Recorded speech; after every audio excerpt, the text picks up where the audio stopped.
Hindi lang naman siguro ako ang nagulat sa trade ni Desmond Bane papunta sa Orlando Magic. Hindi lang dahil sa nangyaring trade, kundi pwede pala mag-trade ngayon habang ongoing yung NBA Finals, no?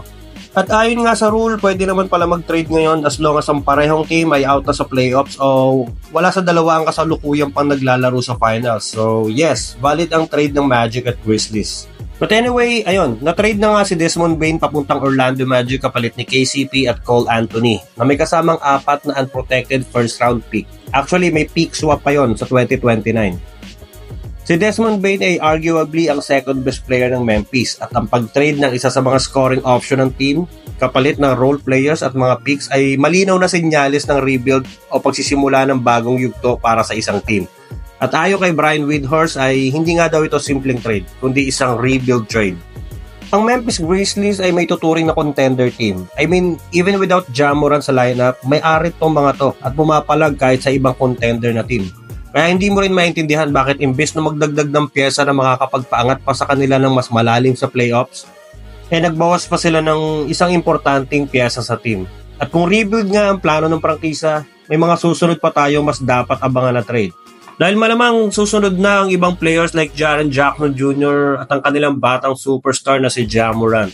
Actually, hindi naman tumalayong mangyari dahil una, natatandaan na sinibak ang kanilang coach na si Taylor Jenkins bago pa man magsimula ang playoffs. Sunod, ang trade ni Desmond Bane. At ngayon, kabi-kabilang trade rumors ang umiikot para kay Triple J.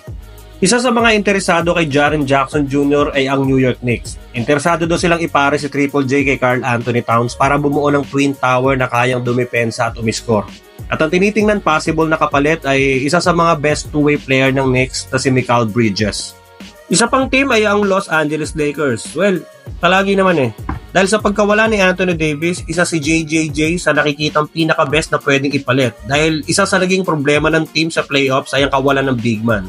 Sa nasabing trade, maaaring i-offer ng Lakers sina Dorian Finney-Smith, Dalton Knecht, Jared Vanderbilt at 2031 first round pick. Pero sa isang episode ng Get Up, sinabi ni Brian Windhorst na nakikita niya daw na papipirmahin ng Memphis si Triple J ng 200 million plus para sa extension. At nagsabi din daw ang management ng Grizzlies na wala daw silang balak i-trade sino man kina JJJ at Ja Morant. Bola lang yan. Lagi naman kasi natin yan nadidinig sa mga team. Pero di ba, si Luka Doncic nga na iniisip ng lahat na untouchable sa team na-trade So, abangan pa din natin.